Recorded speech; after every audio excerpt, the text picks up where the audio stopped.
already been affected by flooding and some amount of dislocation. So with those brief remarks, we hope that everyone will be safe. And I now hand over to Keith Paul to bring us the welcome and introduction of members and visiting clubs. Over to you, President Designate Paul. Yes, good evening, President. Good evening, everyone on this platform.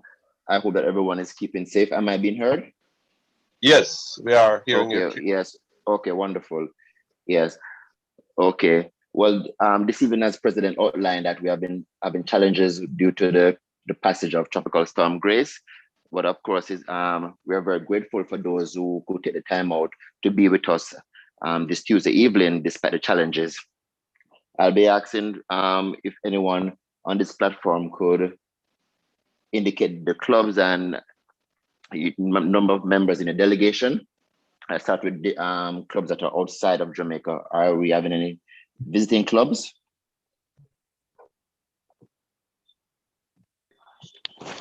Good afternoon. Chair Yolanda here from KC Montego Bay. I'm alone at the moment. I should be expecting others shortly. Thanks for having us. Okay, thank you very much for joining. And how are things in Montego Bay, if I may ask briefly? It is raining heavily, just the same, lots of wind. Where I am is not much of flooding happening, but I hear there is flooding in town. Okay, thank you very much for joining, and of course, please continue to be safe. Thank you for having me. Thank you, same to you. It's a pleasure. Okay, that's Division 25. Are there any clubs from Division 24?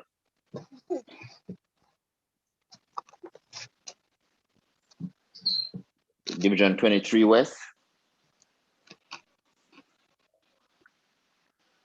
23 East? Good evening. This is President Nikita from the Kiwanis Club of Worthington, Kingston. At this time, I'm joined by Kiwani and Nakita. We are expecting others to join in a little bit, despite the challenges faced caused by the storm. Thanks for having us and thanks for the invite. Thank you very much, President Nikita, and you're the member of the delegation for joining us. Of course, we have unfinished business to take care of at Agri Park Road, so looking forward to a new date so that we can continue. Yes, most certainly. Yes, thank you very much. Are there any other clubs from Division 23 East? Okay, 23 Central.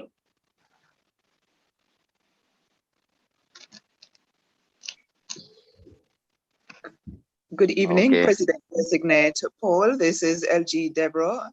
I'm happy to be joining my gentlemen from the Kingston Club this evening. I'm looking forward to a wonderful, engaging evening with you all. Thank you very much for joining LG, Debbie. It's always good to have our LG in the house.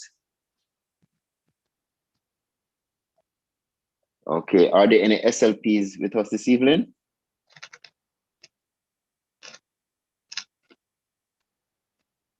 Okay, any other visitors, guests of Kiwanians?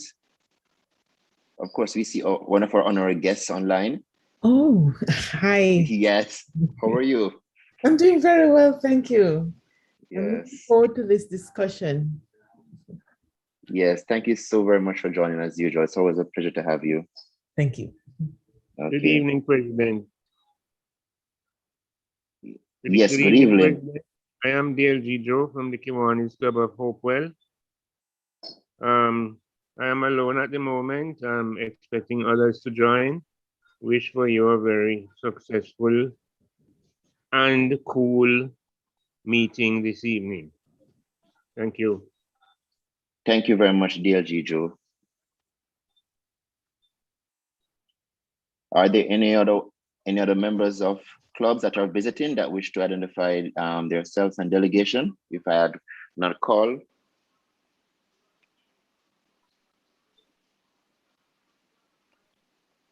Okay, then, President. That take care of it. Okay, thank you. In terms of apologies for absent, Secretary DLG William and DP Stuart, did we receive any such apologies? President Richard, I didn't receive any. Okay. Some may have not been able to tender apologies due to their circumstance, so we will move on to recognition of birthdays and anniversaries. I call on VP Designate Eaton Rambel. Sorry, forgive me. We did receive one about midday. Pastor to Eastern McKinley is off the island. Well, he left this afternoon for Florida. Yes, we did mention that he was over to VP Designate Newton. Okay, thank you, President Richard. Good evening, everyone. Glad you all remain safe and dry. You know, Grace isn't being very graceful this evening, so a lot of people don't want to have anything to do with her. And being the type of people we are at the Kiwanis Club of Kingston, we have decided to boycott her. So there is no birthday, no anniversary, no special occasion that we can think of from anyone at the Kiwanis Club of Kingston. But if there's anyone in this meeting right now who has a birthday, anniversary, special occasion coming up, I would like, through President Richard, to invite you to let us know so we can share with you. Anyone? Whoa, I see nobody in Kiwanis is inviting Tropical Storm Grace. All right, so it's back to you then, President Richard. Okay, thank you. We will now proceed to Kiwanis Education. I invite Secretary DLG William to make his presentation. Thank you, President Richard. This evening's Kiwanis Education is taken from the standard form for club bylaws and policies. And it has to do with Article 3, operation. 3.1, the administrative and fiscal year, this club is the same as Kiwanis International, which as we know is from October 1 to September 30. 3.2, the board will determine the frequency, day, time, and place of regular club meetings no less than once each month. Special club meetings may be called and scheduled meetings may be cancelled or rescheduled by majority vote of the board or club members, provided at least 48 hours previous notice is given. Subject to laws of local jurisdiction, club members may meet and conduct business by any method that allows all participants to simultaneously communicate with each other or as otherwise allowed by law. Participation constitutes attendance. Normal club meetings rules apply. If any votes taken verbally are unclear, they should be taken by roll call. 3.3, one meeting each year between January 1 and May 15 will be designated as the annual meeting for club elections. At least 30 days previous notice of the annual meeting must be given to members. 3.4, this club may have standing committees as determined by majority vote of the board and defined in club policy.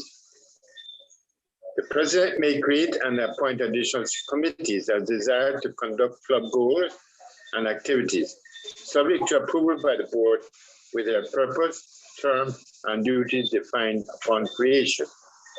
3.5, at least 1/3 of the club members in good standing constitutes a quorum, and no less than a majority vote of the members present and voting is required to approve all business unless otherwise provided in these bylaws or club policy. And at least 14 days previous notice of any pending vote must be given to the members. Finally, this club may host activities to inform club and community members about matters of public interest.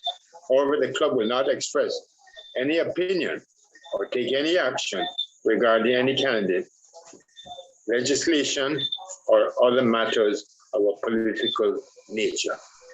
Thank you, members. That's Kiwanis Education for this evening. Over to you, President Richard. Yes, thank you, DLG William. Back on my original platform, but still on battery power. Okay, I'm going to now hand over to DP President, on a Spencer. point of order, if I may. Yes, go ahead. Your audio is very low, though. I'm Yes, hardly hearing you. Are you hearing me now? Yes. Since morning, we have been going through quite a bit of weather, and I know a lot of people in Jamaica have been displaced. But I don't want to use others' adversity to make us feel a bit more comfortable. But I just wish to remember at this point our friends and brothers and sisters in Haiti who have been who experienced the same weather that we are getting now, but it was preceded by a devastating earthquake. And so I think that we should remember them in our prayers. And I just wanted to make it official in this meeting that we do reach out to them in spirit, if not in kind. Thank you. Yes, I think at this time we will have a minute silence to departed merit for those who perished in Haiti.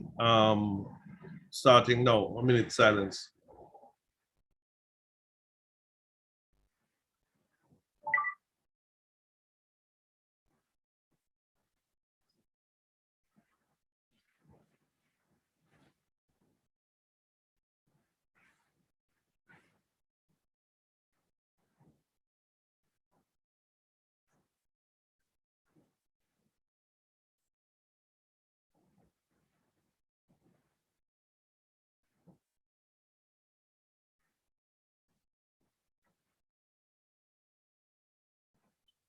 The Lord gave and the Lord has taken away. Blessed be the name of the Lord. May be seated. We will now hand over to DP Stuart Spencer for a modified program. Over to you, DP Stuart. And I am able to operate by battery light, but I have a lamp also on standby. Proceed. Thank you, President Richard. As most of you would have known by now, our scheduled guest speaker was unable to join us because of the obvious reasons, lack of consistent internet and also power. So what we've decided to do is we're gonna have, if time permits, 2 discussion topics. If it turns out to be 1, that's okay as well. But I'll tell you what the 2 that I've proposed are, and then we can decide which one we do first. Topic 1 is, should marijuana remain on the WADA banned list of drugs that you can't use if you are participating in sport? And the other one is the chaos in Afghanistan. Who would you blame? And that's the second topic. Now, any votes for which one we go with first? Afghanistan. I'll go with the one in Afghanistan. Yeah, may I suggest the latter one as well? Okay. The latter one, yes. Okay, that's unanimous. Right. All right, just to set the stage, we have heard the reference to 20 years. The Afghanistan war actually started in 2001 under the initiation of President George Bush. That's Bush 43. It continued under President Barack Obama and under Donald Trump and now Joe Biden. I think it's interesting to note that Donald Trump did propose exiting Afghanistan, and he did start a drawdown of troops. Joe Biden is being blamed for the chaotic end, although one should also ask the question, other than things like the evacuation of embassy people and so on, and obviously the chaos, is it is it unreasonable to have assumed that the Taliban were going to take over? Then the other point is, and I just listened to this on the news this evening because I would not have remembered this. The Taliban did offer a surrender when George Bush was president. It was a surrender that they would concede certain things to the Afghan government, but at the time they were a spent force. That surrender was refused by Donald Rumsfeld. Well, he was the one who said no. He wanted an unconditional surrender. So after that, 19 more years followed.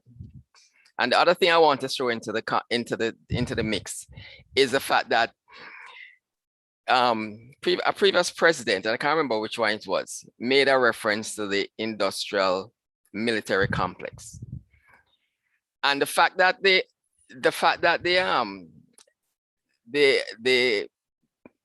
army that was being trained at $3 trillion, I think, have been spent in Afghanistan over the last 20 years. And the army just folded, okay? So were they really being trained, or was this just another mechanism to pass money to the military people? I don't mean the military in the sense of the army, but I mean the private sector who are always providing these services. Was anybody really being trained? Or do they have the spirit? If they didn't have the spirit, no amount of training was going to make them safeguard their own country. So I'll just leave that at the moment and then invite participation. It is not an easy thing, and I don't think there's any one person or any one president who one can blame, but let's hear it from the audience. We just want to hear this discussion. So who would like to open?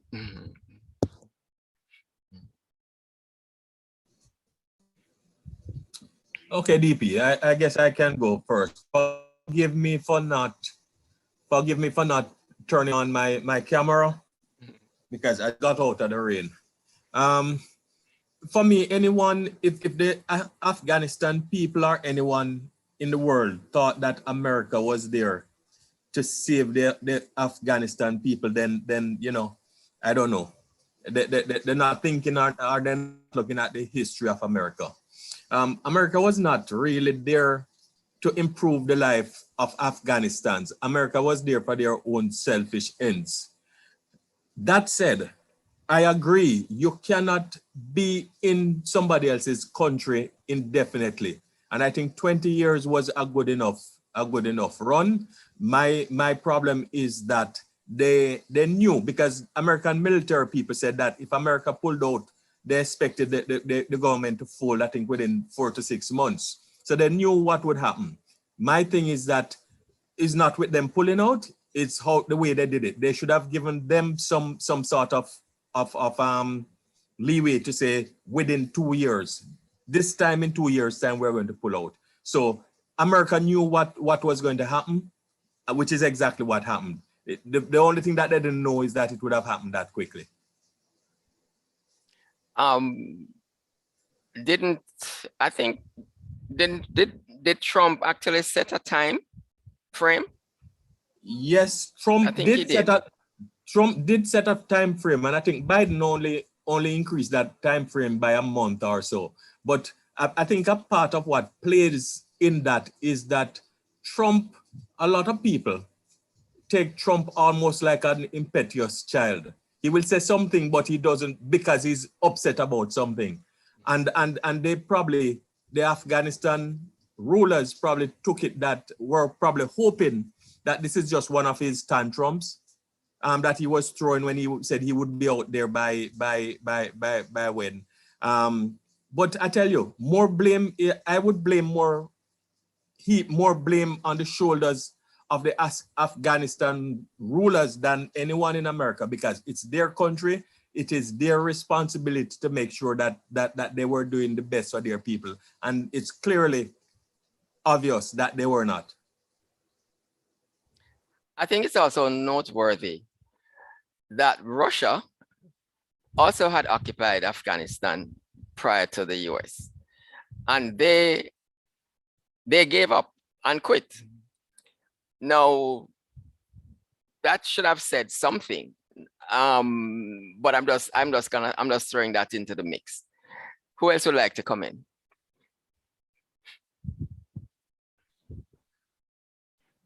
Yes, well, I'll just make a general comment from a military perspective. When you are intervening or let's say supporting an initiative, foreign governments such as the US and others, Russia, etc., tend to tend not to assess all the factors surrounding any of the challenges in any country. While we would have looked at maybe a number of human rights atrocities and the whole business of the effect of religion on governance and even their execution policies, etc. If you look at these countries like Afghanistan, they have been ruled in a particular manner. The country consists of several different tribes or groups, and over the years, only one method seems to have worked effectively in terms of either a dictatorship or someone who has, ruled by royal decree, etc. So over the years, if you look at it historically, you have to take into perspective the governance arrangements, for want of a better word. Now, once you engage and seek to disrupt that model and impose democracy, you are going to have many challenges. And it just shows you that whether it be Vietnam, whether it be Afghanistan, etc., based on the historical model and the cultural influences, etc., and the religious influences, one could provide support and assistance, but having changed the governance structure, which has existed for hundreds of years, it has become increasingly difficult. The second point I'd make is that countries intervening oftentimes have a commercial interest or economic interest.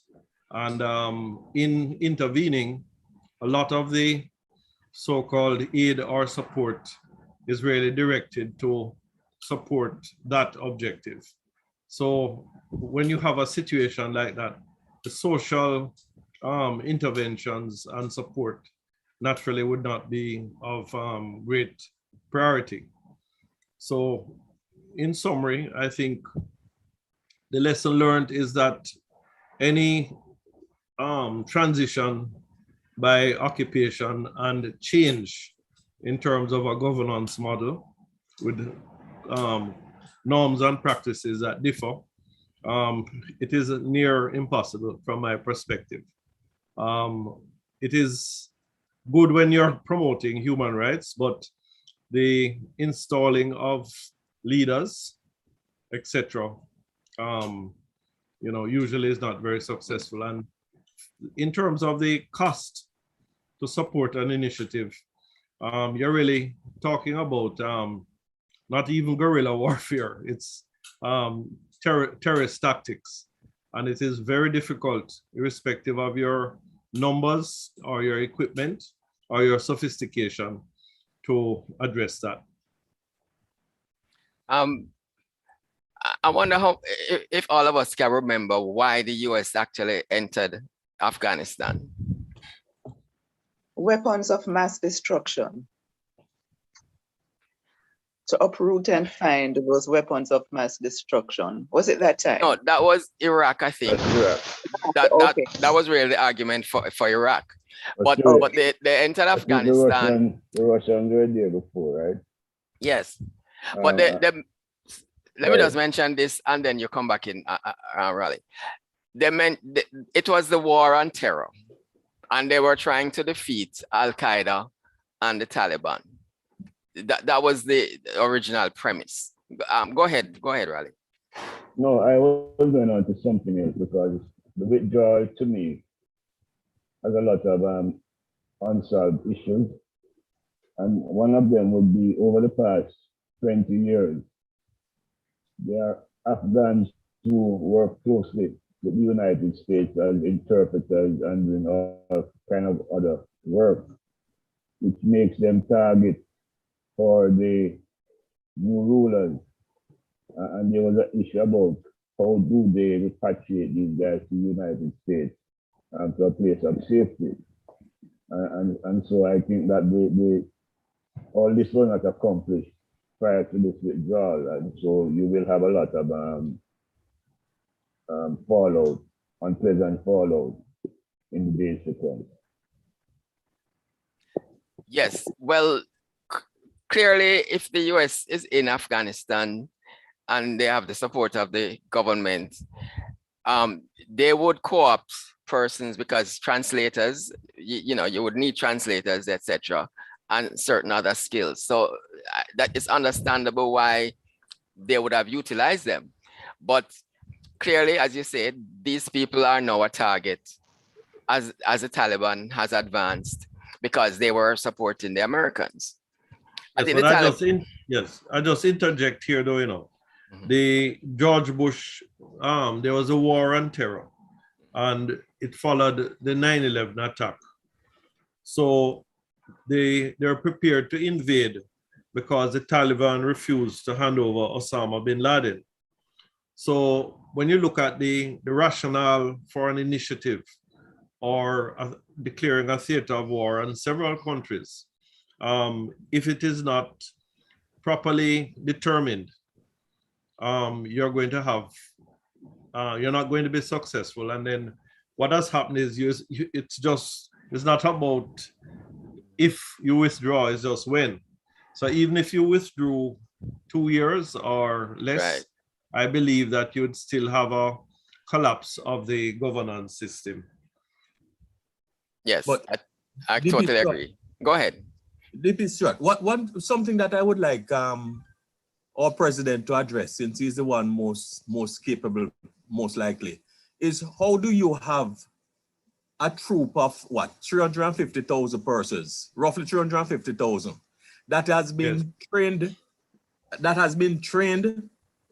weaponized with planes and everything else, being overrun by a group, some say 50,000, some say 80,000 of what is supposed to be razzle-dazzle, hungry-bellied guys who were.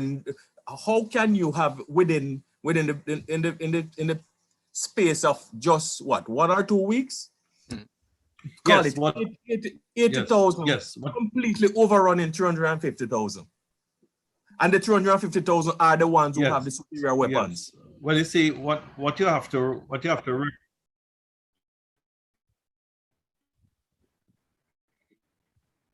yes, but what tactics of the Taliban are totally different tactics of a conventional army. And the methodology used by the Taliban in terms of driving fear and terror into residents, they also have their supporters within the population.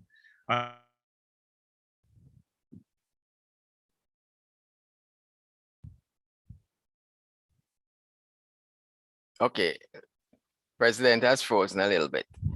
And for them each seeking supremacy.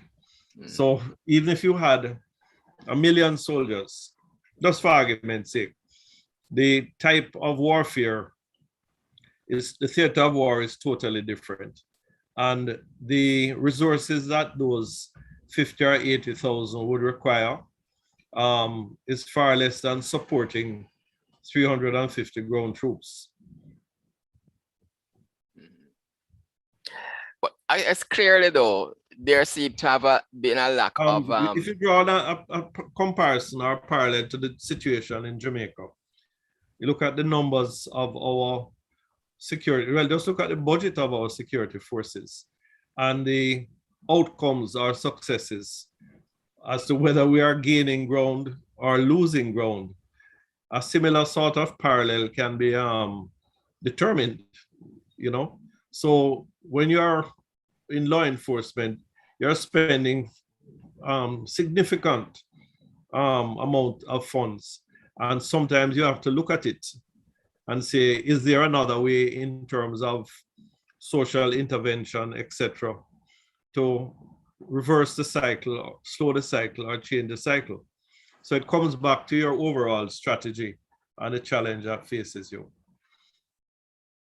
And it's not until I was involved in inner city programs and social intervention projects that I had a long, hard look at the years of my life I spent on the law enforcement side as to what I thought would have been the best strategies to deal with crime.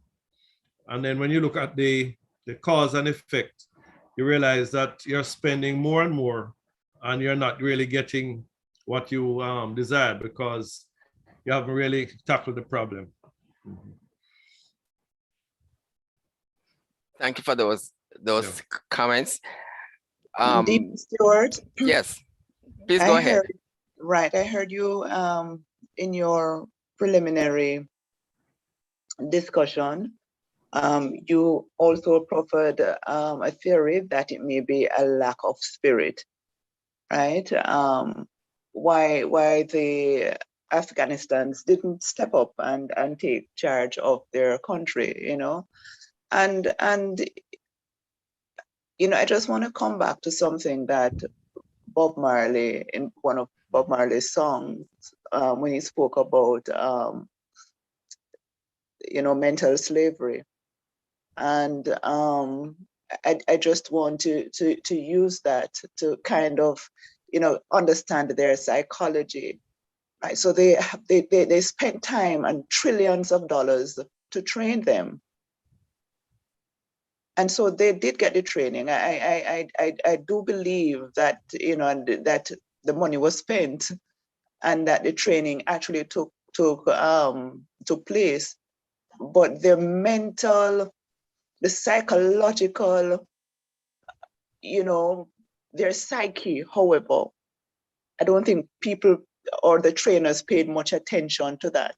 And so that is why you had, I believe you had such a quick departure, right? Everything went through the door within a couple of weeks, you know, of the US, you know, US evacuating because their whole psyche had not been changed. Yes, they seem to have developed more of a dependence on the US. That's correct. And not a dependence on themselves. Well, you know, I don't know if we can't really blame the US for that, but I agree with what you're saying. I certainly agree with what you're saying. Who else wants to add to the discussion? Remember, any aspect of it, you can jump right in. Remember, there's also the Guantanamo Bay being used, the torture aspects, the holding of people without not even charging them. That's all part of that. That happened mainly in the George Bush administration. And right now, what does this do? What does this do to America's foreign policy generally? Because people have felt this before, and this is now almost a confirmation that you can't really depend on the US when things are not going their way, because they will leave you high and dry. I mean, right now in the US, people from the right, I'm not sure if they are politicians or journalists. I've heard some journalists say that what they are now putting out is, we don't want to see these refugees coming into this country. You know, it might start off as thousands and then it turns into millions. We don't want to see that. So I'm not sure what the government, the Biden administration will do, but that sight of the plane taxiing down the runway and people almost trying to, I almost wondered if they were hoping to hold on to the outside of the plane and let the plane take off with them hanging on the outside. I don't know if they found something to hold on to and then fly to America. You know, I found that sight really amazing. Anyway, back to the, yes, really. But let's invite others to contribute. So, President. Who is that? DLG? DLG Joe. Yes, go ahead. Go ahead. It is quite obvious to me that the Afghanistan government were depending solely on the American to run the country for them. And because over the past 20 years, they showed no interest in advancing their own form of government. And it is so obvious because within days of the United States withdrawal, the president fled the country. Yes. So they didn't take any initiative at all. They were just depending on the United States to run the country for them. That's my take on it. And that was not what the United States actually went into the country to do. Right. So there's a diversion, or you know, a diversity of goals, if you could say. And DP Stewart, there's a whole issue as well with the women and girls. Right. In terms of, I mean, very, very important development issue. Because when the US took over, let me just put that in quotations, all right, or under the US's administration, they were now able to attend school, right, have careers, and now they are in hiding. You know, they are afraid. And although the Taliban has said that, you know, that women would be able, under their rule, women will be able to continue with their schooling and to have careers. You can't trust them with that because they don't have a history. Exactly. Of so you can't take that. And that is a big issue because when you don't have women being schooled and in the workforce, right, you have a population that is in problems. And so that is something now that the entire world needs to look at, and you know, we need to have some initiatives regarding that. I take your point, but let's look at it this way. No other country is going to step into Afghanistan. I think we're pretty sure about that. Right? Nobody. Right. No UN. I don't even think any UN troops is likely to go there. So what are we going to be saying now? Because what is going to come up now is, do we legitimize the Taliban as the government of Afghanistan? And, you know, is that, I'm almost sure, I have a feeling that eventually they will become the legitimate government of Afghanistan, because nobody is going to go in there and change the current situation. What does anyone think of that? Actually, I think you are correct, because United States going into Afghanistan was not really to help the Afghan people. It was more for their own self-interest, which is a history about United States have gone into places when it suits them, and when it's no longer suit them, they're gonna leave. And I think what the Taliban did at a point, they were reduced to almost nothing. And so they literally went into hiding. But while they were hiding, they were regrouping and building their little army. And the Afghan army, which was dependent on the United States, and the US spent a bag of money down there. Apparently, the training did not go that well. So when these guys decide to move now, everybody just capitulated and they actually came in before the US had completed their withdrawal. So it's not a case that they wait until all Americans left and then they came and took over. So, it's a very, very, very ticklish situation. And I think their salvation is gonna be in their own self, because we have so many other problems across the world, and nobody's paying attention to them unless they have some interest down there. But what's gonna happen though if you have a state like Afghanistan, which is on and nobody's now bothering them, they're being left alone, and they now can now become, let's call it, I don't want to say a temple, but a haven for international terrorist action. Is that a possibility? Is that something we're gonna have to be concerned about? Right. So, I mean, I heard what you said first, and I swallowed it. I swallowed deeply, right? Because how it is looking, DP Stewart, to tell you the truth. Yes. It is really looking as if the Taliban will be the de facto, right, government, and that is what we're steering down the space at. And how do we react to that, or how do nations react to that? How do we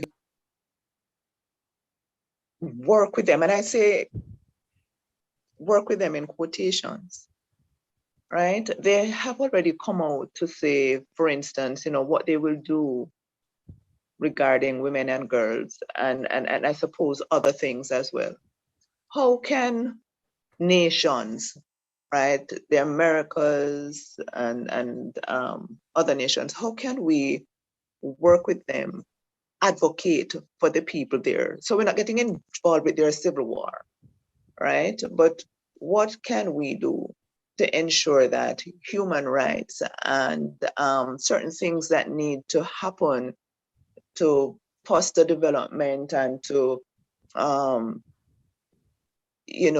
just protect human lives, right? That is respected and carried through. I think there needs to, and I tell you, I don't even want my mind to go there, but I can see it happening. But if that happens, we will need to have a kind of, or states would have to have a kind of foreign policy where they're working with them to see if, we can have them treating with things differently. I don't know if I'm making sense. No, yes, you are. It's something that you're hoping that this will materialize. I'm really hoping, yeah, because I can see, I as you spoke, as I watched them today, right, and see them taking over. But let me throw in, sorry. Yeah. Finish what you're going. I said to myself that, boy, this is quite very possible. And just to hear you say it this evening, it is saying to me that this is very, very possible. And we might have to have some kinds of framework to engage them. Very much like how we engage the Dons. Yes. Okay, let me throw two more things into the mix. The neighboring places like Iran. Iran is right there. They have an interest. And there's another thing too. Afghanistan is rich in certain minerals, rare earth metals, right? So there is wealth there. There are resources there that people in the outside world are, I mean, the rest of the world want. So let's bring those two factors in. There's Iran, and then there's also the resources in Afghanistan. Well, if I may, DP, I mean, LG just spoke about whether or not the Taliban are going to be. The Taliban are in control. And the thing is this, America and the rest of the world really are not too concerned about human rights and all of that down in Afghanistan. What they're concerned about is their personal welfare. So they will accept.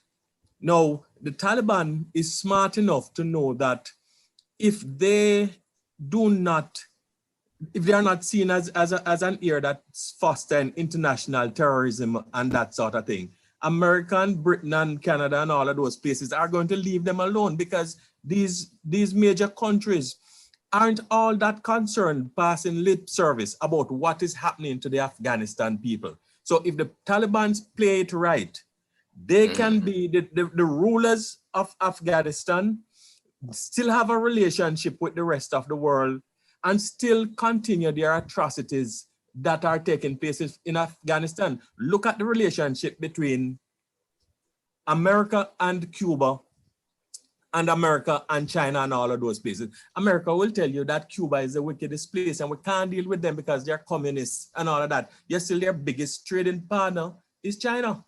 So America and the rest of the developed world will do what is best for them. They, believe you me, they pay lip service to things like human rights and so, but that's all it is, lip service.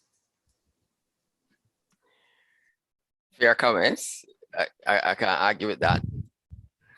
I kind of wonder though, how different would it have been if in 2001, when, as I understand, this offer had come from the Taliban, an offer of surrender, what if, that had been accepted? Would they have, was it a genuine offer? Or as Ralston suggested, maybe they would have been just, gone into undercover, try and build up their resource, their strength? Or was it a genuine offer?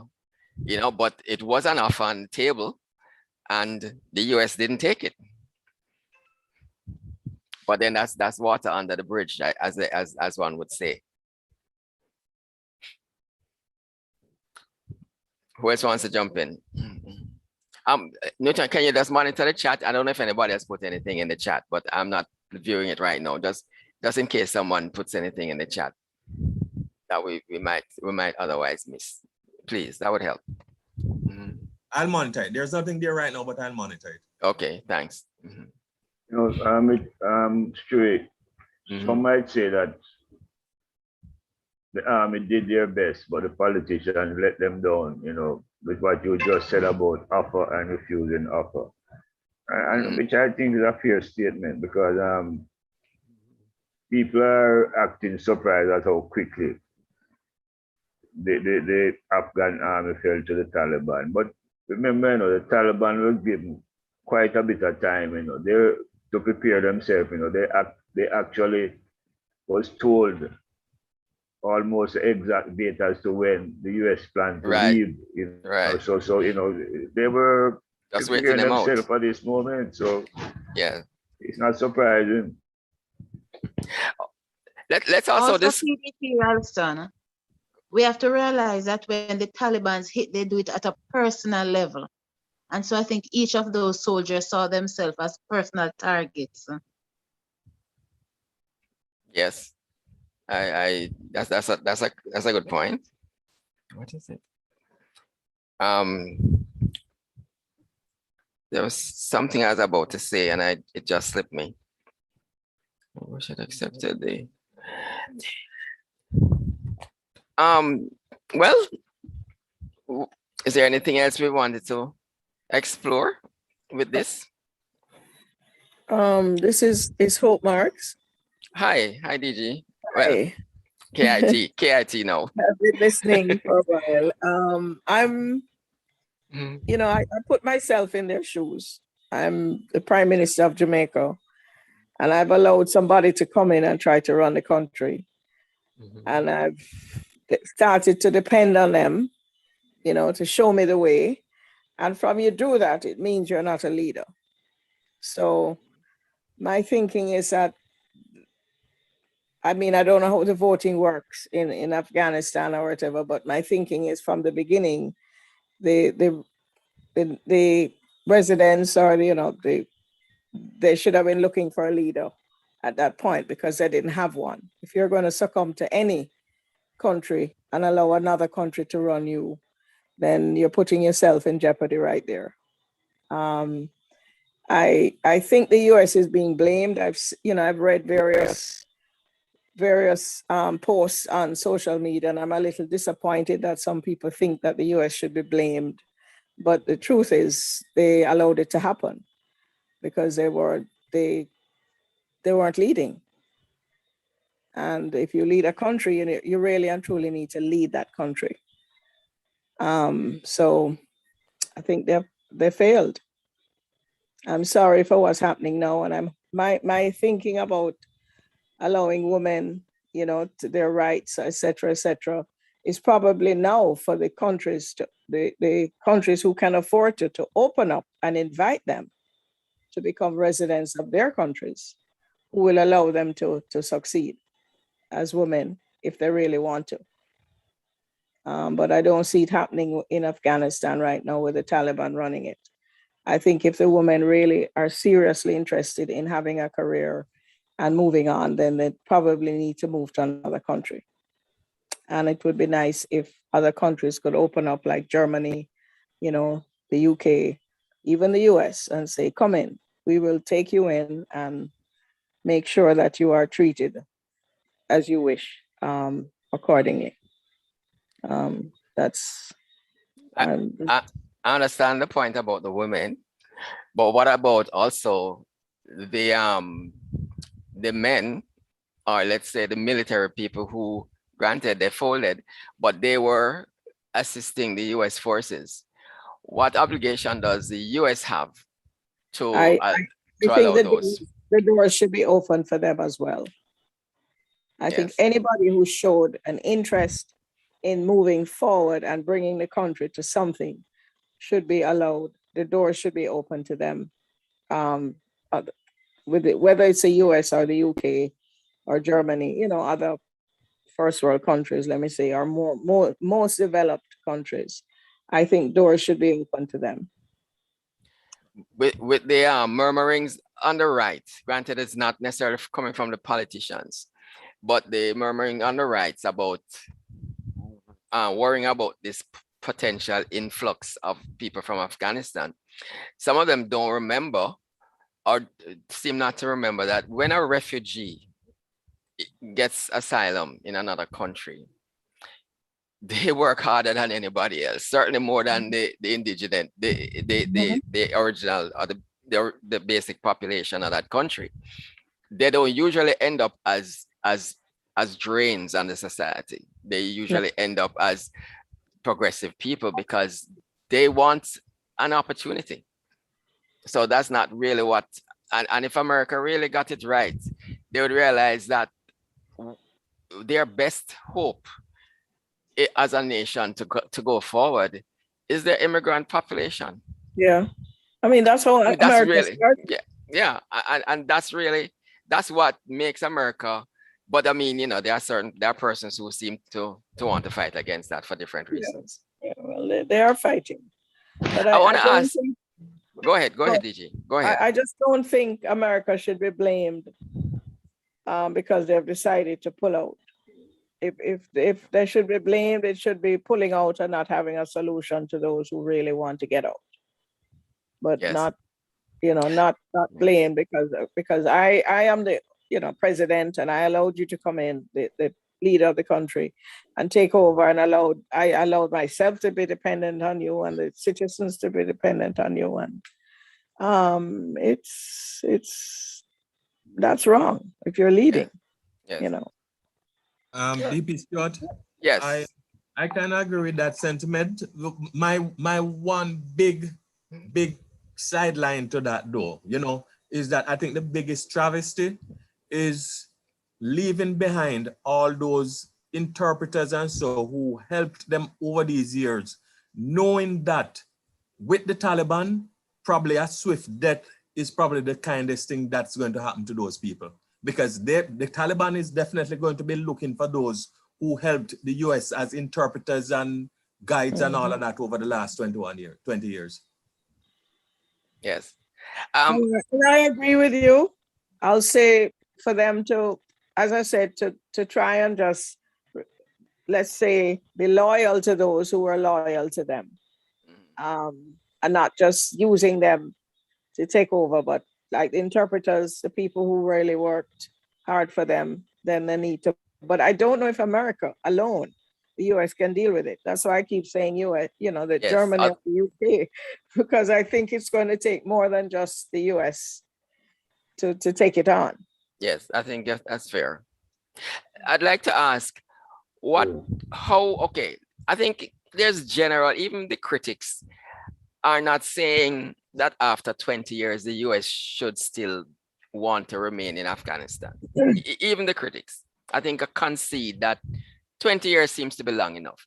However, what could we criticize the Biden administration for in terms of how this chaotic situation has arisen? I mean, the embassy people are not out yet, in terms, at least certainly not in its entirety, and so on. How could they have done it a little better? I'm just wondering. Not the fact that they are withdrawing. Let's accept that. But let's say, was there another way? Were there other things they could have done to make it less chaotic? Or it's just that the speed at which the government fell, nobody thought it could have happened that quickly. Is that the reason? How much different is this from the withdrawal from Vietnam? Have they learned anything? Have they done anything better?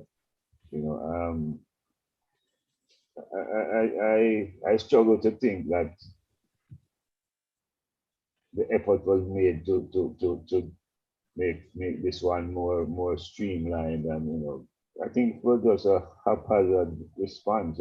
Trump made a commitment, and Biden came, and I guess it's good practice to go through with commitments between nations, but I'm struggling because one thing that bothers my mind too is that America is no panacea, for these people when they get there. So America have a worker problem within its own borders, with immigrants and persons. So it's not a nation that is really welcoming. Yeah, but I think that, as is typical of refugees, they can find a corner. They'll find a corner and they'll work it out. They'll work it out if they get a chance to go there. But I'm really can't remember this circle, how the decision and how the evacuation from Vietnam. I have a feeling it might have been a little different, but to what is happening here, it wasn't that type of war. I mean, that was all-out war, which just, came to a halt in a political decision. No, okay, we're getting out. I don't think they would have left behind the kind of things that we'd have to worry about in Afghanistan. I don't recall, but I can't remember that history so well. PD, at the risk of seem to be hogging the discussion, I think that the only thing that is different this time is that America is not the one that is giving you the news and shaping your viewpoint. There are now enough independent sources that's bringing to the world what is happening, so that America is not the one that's writing the script that they want you to hear or see. I don't think there's any difference between with happening in what happened in Vietnam and in all the other countries that America went in, because as I said, Trump was the only one who was brave enough or stupid enough to actually voice what America stands for, which is, you know, looking after themselves. Everything else, everything that they do is to further their own cause. I think it's just because now there are sources that can tell you the truth. Okay. Okay, let me ask one question. Do we it's now 8:20, no 8:15 more or less. Do we end this discussion and spend about 10 minutes on the other one, or do we just end it with this discussion? President, what do you think?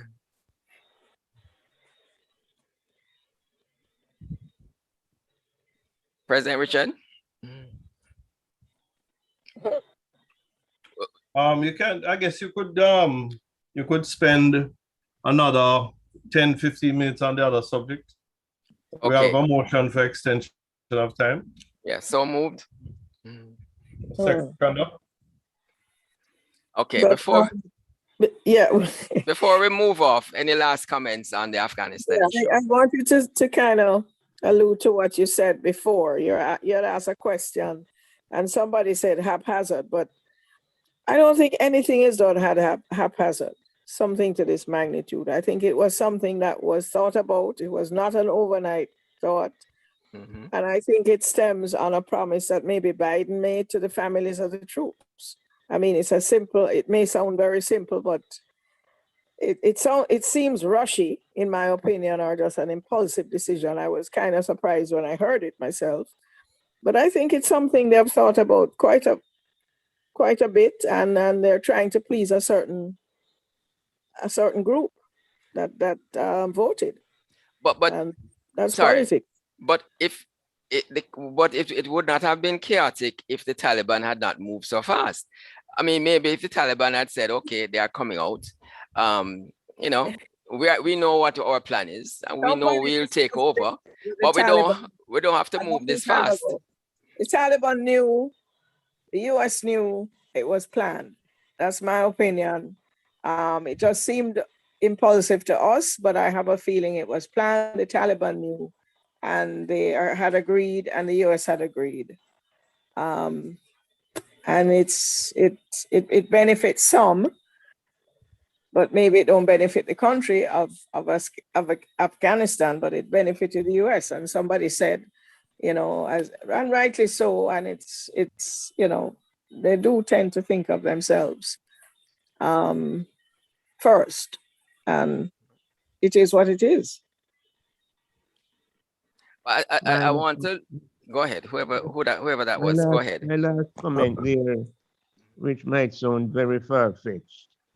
If some united forces would go in and get the Taliban to agree for some training in a proper form of government and just let them continue run the country, but you would have to train them.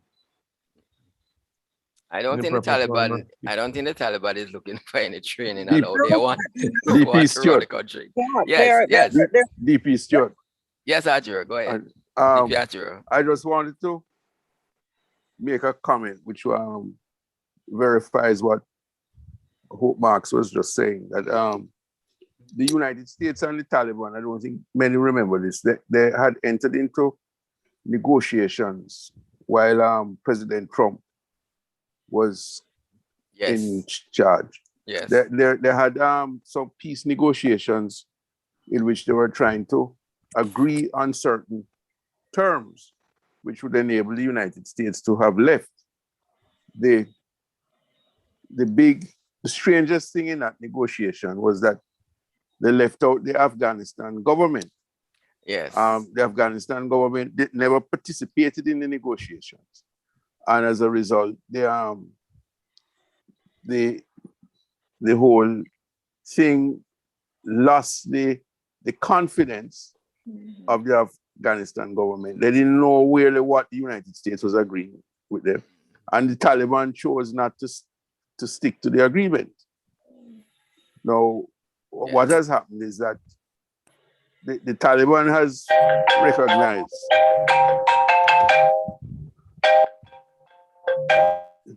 the Taliban has recognized that if they behave in a manner which would then let everyone, including China and Russia, take an aggressive position towards them, they would be in a very, what did I say? They would be like a pariah. So they have said, since they have gone in there, I think today and yesterday, that they are not firing anybody. They give extended a broad amnesty.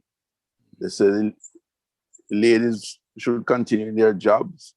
They're not going to insist on them wearing burqas, but they have to wear the hijab.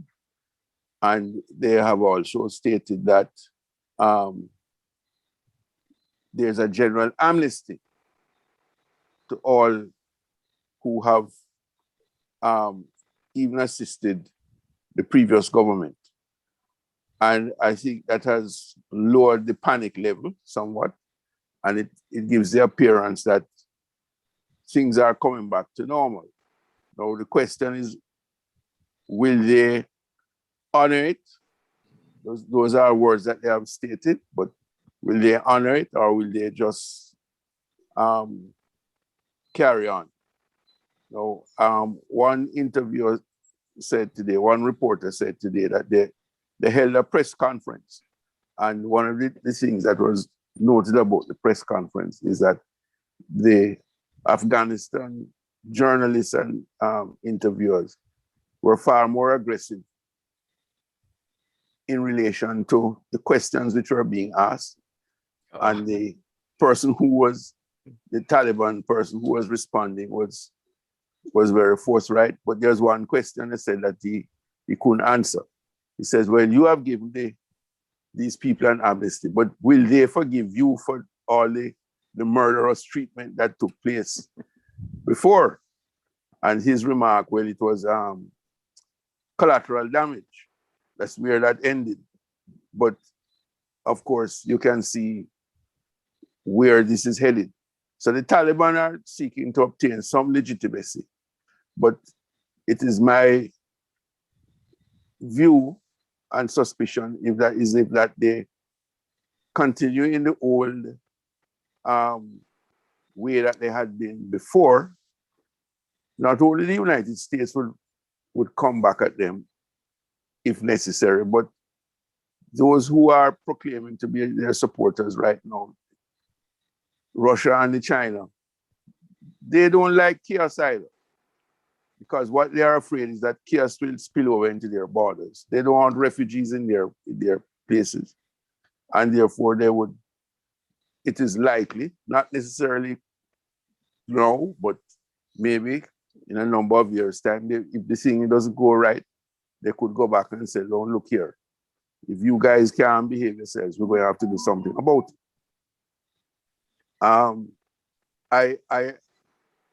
I heard a view expressed by Clive Myrie of the BBC in the program Dateline that could possibly happen. And I was also of that view independently and was quite surprised to see that somebody came to that view. But in other discussions, people saying, well, Russia has not closed its embassy. China is looking to get rare earth from them and will deal with them in the best possible way. But I will remind people that when the Nazis took over Germany and were running riots, the United States wasn't paying them any mind. Neither were the Russians. But when Pearl Harbor was bombed, the Americans got involved. And when the Nazis went to attack Russia and they retreated into their hinterland and saved the country. So you ended up with two people at the opposite end of the political joining together to bring the Nazi thing to a halt. And having brought it to a halt, if you think 20 years is a long time, the Americans still maintain a a force in Germany. They say it's a NATO force, but they do have a military presence there. No, they're not quarreling with the Germans and they're getting along fine. But if that is so, why they don't move the force? Well, they say they're afraid the Russians might overrun the place since they used to have East Germany and all that. But it is the nature of these international politics that bring strange bedfellows together. All right. Thanks for those. Thanks for those comments, Arturo. Okay. Yeah. Okay. Do we wrap it here? We have to wrap at some point, and we can spend 10 minutes on the other topic. Is that agreed? Is 10 minutes sufficient? It might not be, but 10 or 15. It certainly wouldn't be as we don't. It's certainly not a topic that requires as much depth as the Afghanistan issue. Let's put it that way. Okay. Anyway, I really think the participation level on this topic was extremely good, extremely exciting. I want to commend everybody, even those who didn't maybe speak, but you know, you've been listening and you've been absorbing. So I'm really, really happy about that. The other topic that we wanted to just touch on is obviously it was sparked by the situation with Sha'Carri Richardson, who is this American sprinter who has been doing some good times before the World Championships. She won the US trials and was on her way. Well, she made the team to Tokyo for the Olympics. And then she tested positive for marijuana. And as a result, her performance at the US trials was annulled. So she is no longer on the team. But she got a 1 month ban, right? That 1 month ban would have allowed her to participate in the relays, you know, but apparently not the 100 meters as the individual event. But the US decided that she would just not be a part of the team. So she didn't go. Now, it has sparked a big debate about marijuana and whether it should really be on the WADA banned list of banned substances. And I'll just give a little precursor.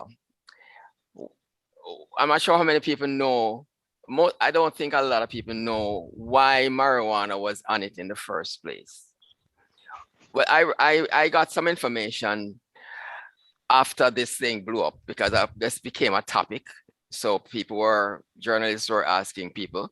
And one of the people that they spoke to, I think I read this on Yahoo News.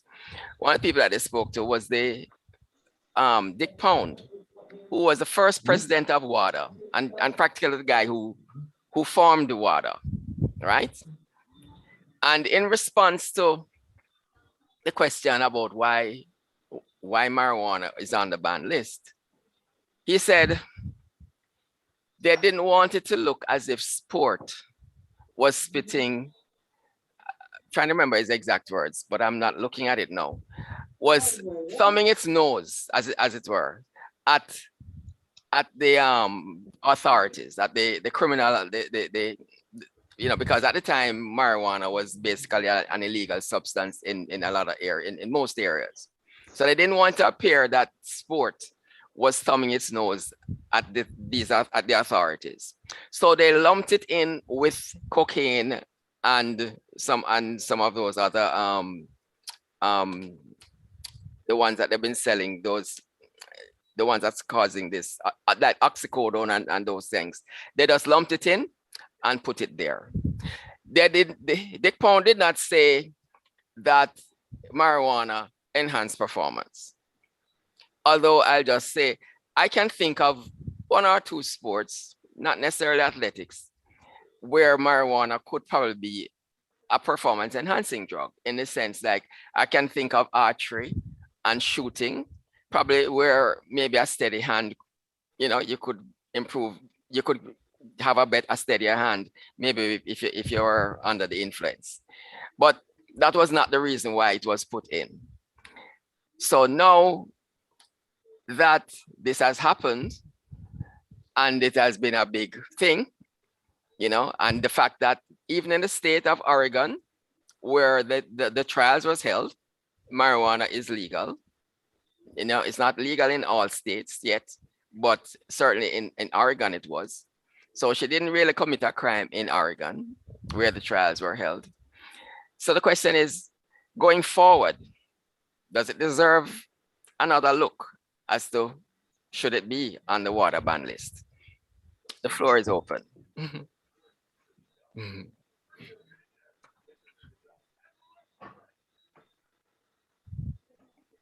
So who's gonna go first? I didn't know that it wasn't a performance enhancing drug. This is LGW. Yes. So I'm surprised to hear that it is not. But you know, the fact of the matter is that rules are rules. You understand? And if it is there as a banned substance, whether or not it is performance enhancing, yes or no, right? You obey those rules. Should the discussion should take place? Certainly. I mean, if it is not, and persons feel strongly that it serves no purpose being on the banned substance list, then certainly we could have those discussions. But Well, where one have yes. Let me respond in two. Let me just respond in two ways. Before, let me respond. One response would be that we don't have to argue about whether she should have been disqualified from attending the Tokyo Olympics because rules are rules, and those were the rules. So that's accepted. The other point was, do we want WADA to be legislating? And by legislating, we mean putting on the list stuff which is really an element of morality. You know, if you think that it is immoral or it is inappropriate, but is that what the water ban list was established for? The water ban list was established to try and eliminate people getting advantages over another by the use of performance enhancing drugs. Although marijuana is not the only one that is not a performance enhancing drug that is on the list. Oxycodone is on it. That's as an example. And I can't remember some of the others, but some of the painkillers, you know, those kind of drugs are also on it. So, but anyway, the floor is open. The floor is open. Yes, go ahead. The discussion, as you quite rightly say, not whether Shakari should be disciplined or not, because at the time when she took part in that act, it was really an infringement against rules that existed. Right. What you're saying is that based upon what you said, that got it placed on the list, those conditions are changing. Maybe not completely, but significantly, and therefore it is time that they need to look at it, even to bring it in line with you know what is happening throughout the world. And so that is how I would want to look at it, because my own has been accepted now, and it's almost universally accepted. But and they are still chopping it down in Jamaica. You know, that is another part of the discussion. Well, the exporting of it is still illegal, but then continue. Who was coming in a while ago? Go right ahead, please. Me, DP Stewart. I was just saying that if you're going to look at marijuana, right, that you need to look at all the other substances that they have there that are not performance enhancing drugs, and make a stand where those things are concerned, not just marijuana, you know, but the other things. You said oxycodone and there are others. Yeah. Well, maybe they should. It should be part of the whole kettle, but there might be other reasons why they might want to maintain the others. I'm not an expert on the, you know, not am I an expert on marijuana, by the way. but the other thing that I want to throw in is that I heard a lot of people on some of the discussion groups that I'm a part of, on the, you know, like in the track and field groups and so on, saying that marijuana may not be a performance enhancing drug, but but saying it was a masking agent. That is also not true. Most masking agents generally are things like diuretics, which cause you to expel, bodily fluids or whatever it is they would test you with, or thinner, whatever. So marijuana doesn't do that. And I don't have to smoke it to know that. And the other thing I should mention is that even though we might be against smoking marijuana for our in our personal thinking of the drug, there are lots of other ways in which you can consume cannabis, which are, through the liquid form. There are teas, there are all kind of ways. So it's funny though when I hear people talking about Shakari. So some of the criticism they refer to as a weed head, and I find it just funny, especially coming from people who they probably wouldn't have brought in up other terms. ways. Yeah, they wouldn't. Go If I ahead. may just come in there deeply, Stuart. Yes.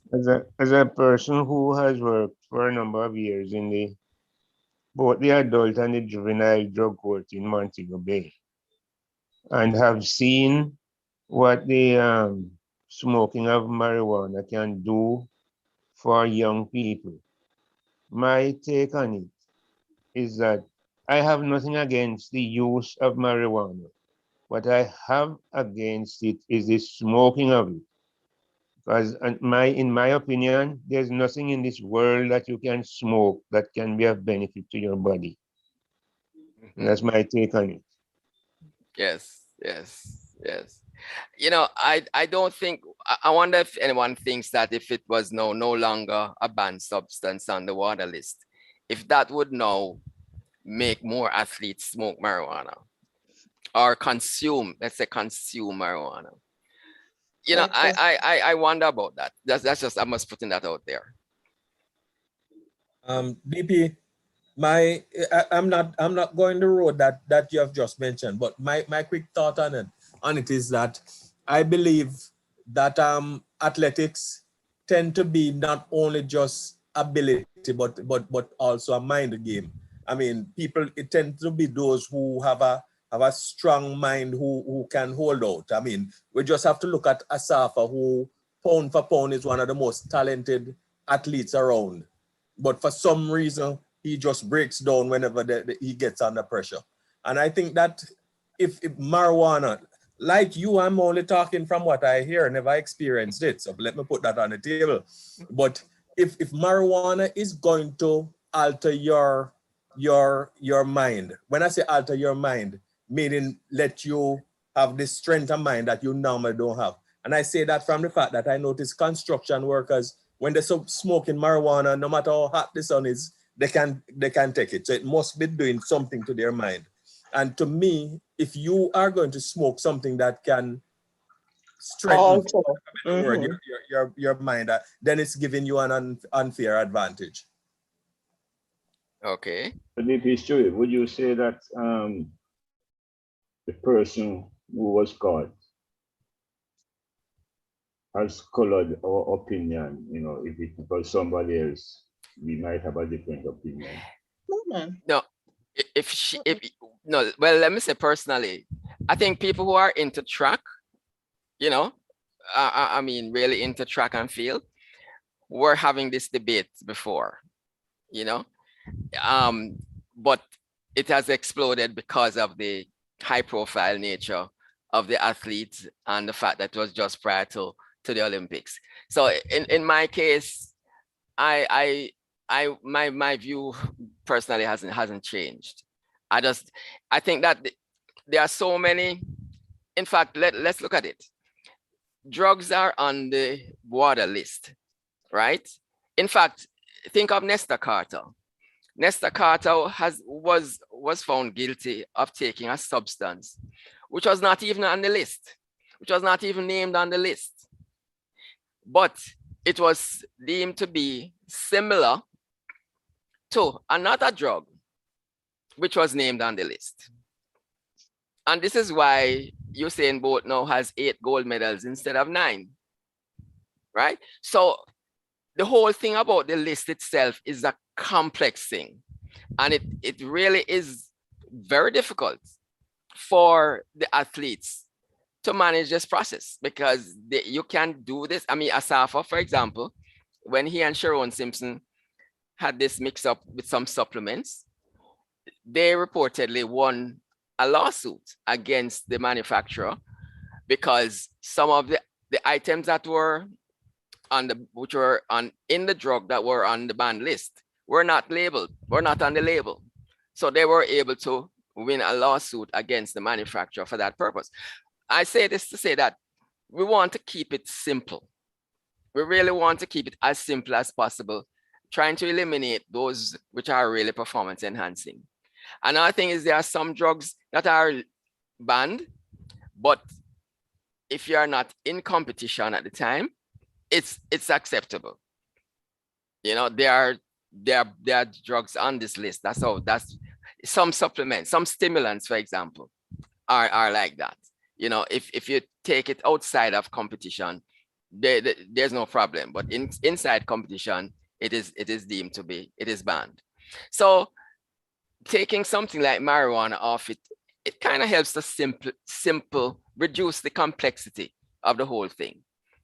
So I just think it deserves a discussion, and I await to see what eventually, will happen. Anybody else? Somebody in the chat has said something very important. Let me see if I can. As a former chairman of the Bellevue, there's also marijuana psychosis. Oh, it's President Richard. Prez? Oh. Mm-hmm. Can you speak, Prez? Yes. Right. A lot of patients at Bellevue are really there because of substance abuse and the effect it has had on them, whether it be cocaine, marijuana, mix of both, crack, etc. But there's a significant number there because of marijuana use.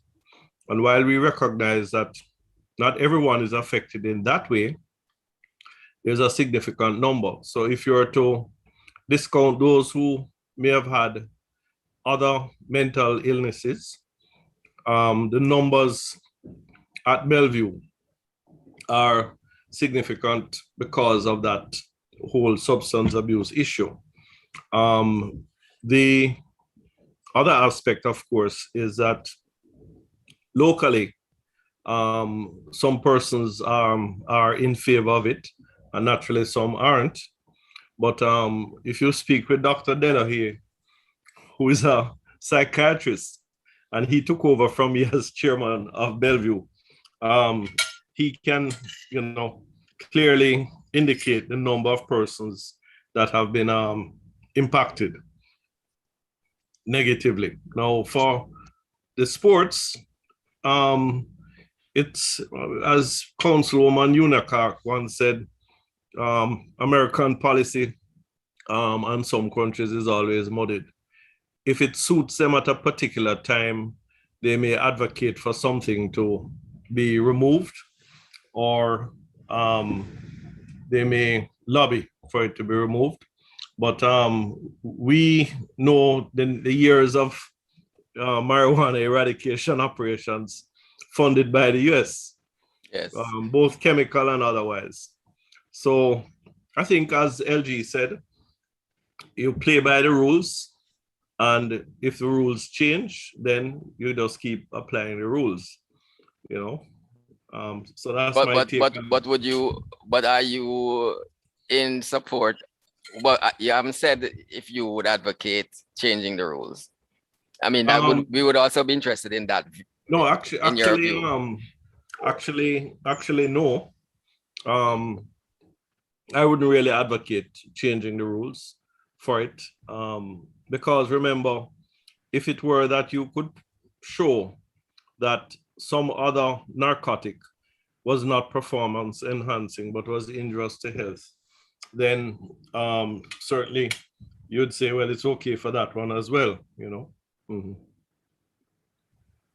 And the point about injurious to health is a good point, but it always depends on the amount you consume.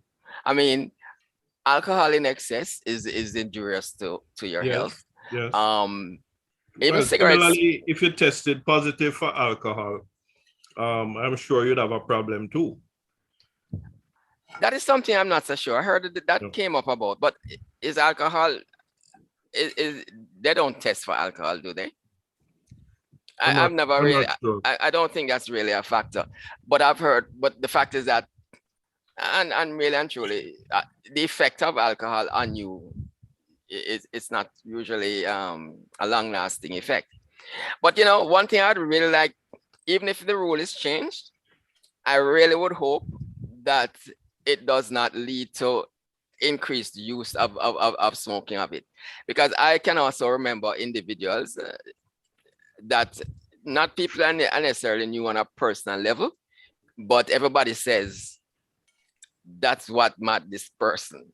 I mean, that's just breaking it down into how people talk, you know? It seems to work for some creative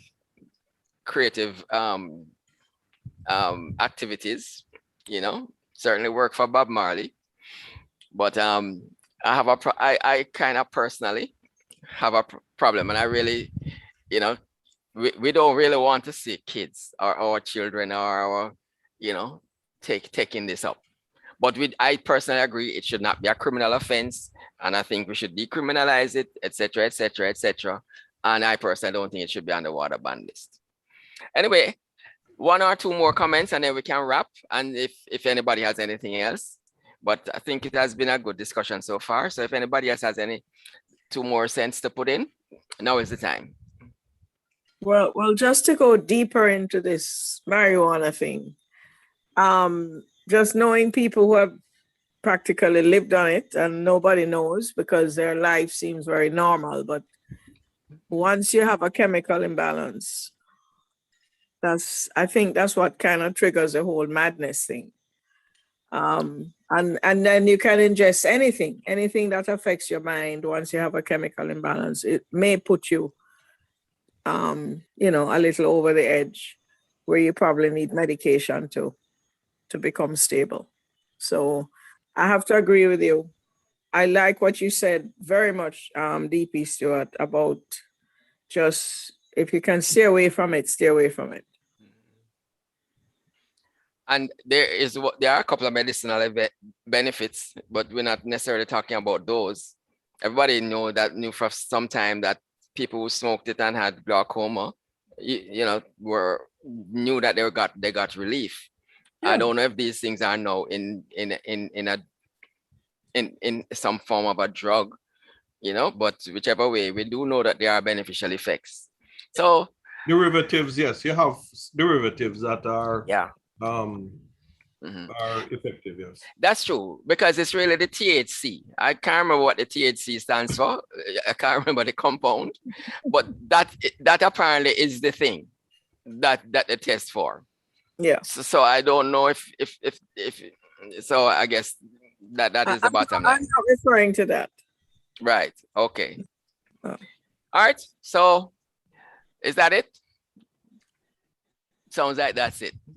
Thank you, ladies and gentlemen. It has been a pleasure. It has been my pleasure, and certainly I've been enlightened by the comments and the contributions of all of you present. And President Richard, over to you. Yes. President Richard. Yes, go ahead. Sorry to break protocol, but I just feel compelled to say only somebody like DP Stewart could have had a no-show of a guest speaker. And if anybody joined in the middle of it, they would not have known that this is not what was planned. And that's why we're Kiwanis Club of Kingston. All right. Thank you. Thank you for rising to the challenge. Yes, okay, thank you. Yes. And we are still looking forward to hearing from Dr. Kremer. Yes. Once the weather stabilizes. Okay, thank you. I'm now going to hand over to DP Desmond, Sergeant at Arms, for this evening's meeting. Over to you, DP Desmond. Thank you. Who? Thank you, President. Why is everybody laughing? Good evening, everyone. Yes. Why is everybody laughing? Them don't rate the sergeant. Them don't rate the sergeant. No, this is the first time, is it? That's like a certain minister getting national honors. PDT, Ralston, don't let me have to find you this evening. You know. Oh, DP Arturo, nice to see you, sir. Welcome. It's been a long time. Thank you, sir. Thank you. It's been a long time, sir. You see, I am only getting the pleasure now to find you for staying away from us for such a long time. And with that, sir, you have to pay a fine of $300. $300, sir. PLG really will put the account number in the chat so that we can always transfer it to the account. So that's our tour you're talking to, you know, but Arturo. There. PD Paul. PD Paul. Come October, so you'll be the president. And we won't have the pleasure to fine you again. But I have to fine you this evening for not starting your camera, sir. We have to turn on our cameras. So you, sir, we fine you $300. $300. DP Stewart. Yes, Sarge. I, as DPD Newton mentioned, that we find that you're always having alternatives. So always have a contingency plan. And that's really efficiency. But we'll touch you a little bit, sir. $200 for you. I won't fine you as heavily as the others. So $200. And for all the other Kiwanis Club of Kingston members, we pay $200. All right, sir. I won't complain. I don't complain. $200, sir. I just have a little. That's a trivia. It says here, why are fish so smart? Why are fish so smart? Can anybody tell me? Because they're always fishing for answers. Because they live in schools. All right. Okay. That one can pass. What did the nose say to the finger? Nose say to the finger. Don't pick me. Quit picking on me. Yes. Same thing. Come on, same thing. All right. My teacher told me I would never amount to anything much because I procrastinate too much. What was my answer?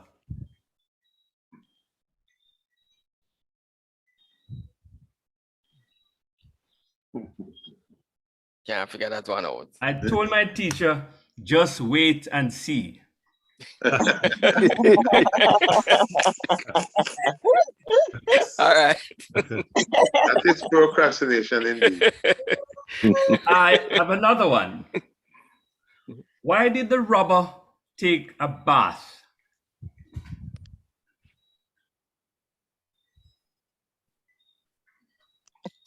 Why did the robber take a bath? Because he wanted to make a clean getaway. Thank you, sir.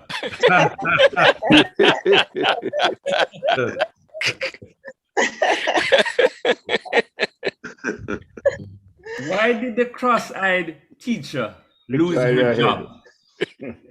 Why did the cross-eyed teacher lose her job? She kept looking at. You were seeing. I don't know. She couldn't control her pupils. Hey, hey, stop now, Sarge. Stop now. Save some for the next one. The last one. How do you communicate with a fish? Oh God. You know, you have to be in a bubble, Sarge. How do you communicate with a fish? You drop him a line. Go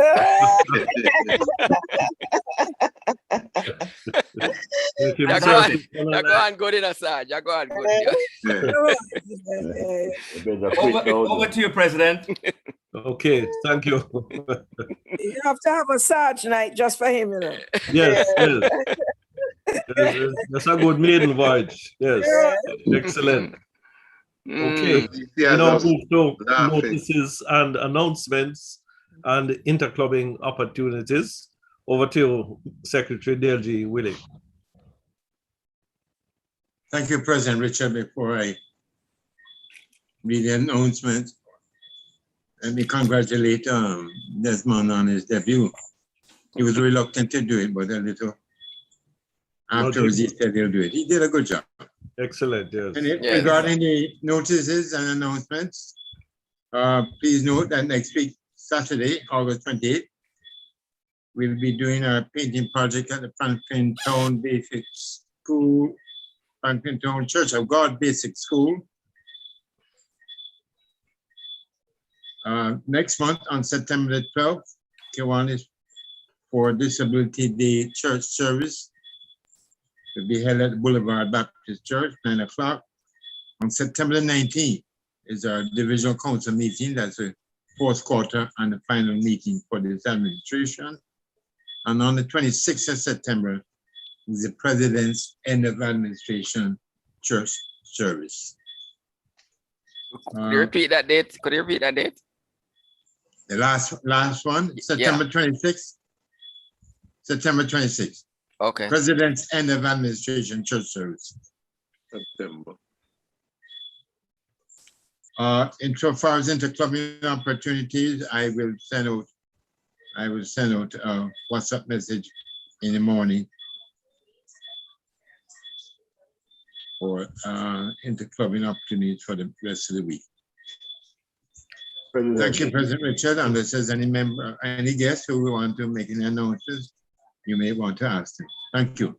I recognize Director PDT Walton. Just to announce, I just sent a message to Benny to tell him that we found a new Sarge.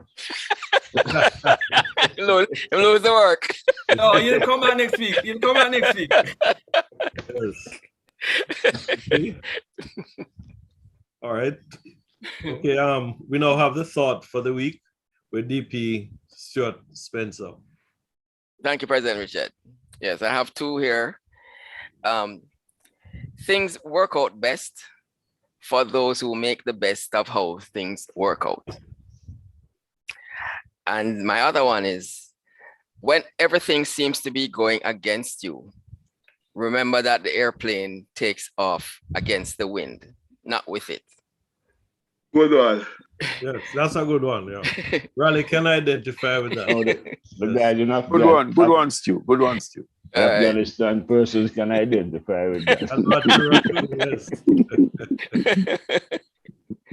Okay. Well, thank you very much. I'm happy that all my batteries lasted, including my little lamp when I go fishing. Okay. On the subject of fishing. So at this time, fellow Kiwanians and guests, I ask you to charge your glasses and drink a toast to Kiwanis International, Jamaica, land we love. Yes. Good meeting. Yes. Good. This meeting of the Kiwanis Club of Kingston is hereby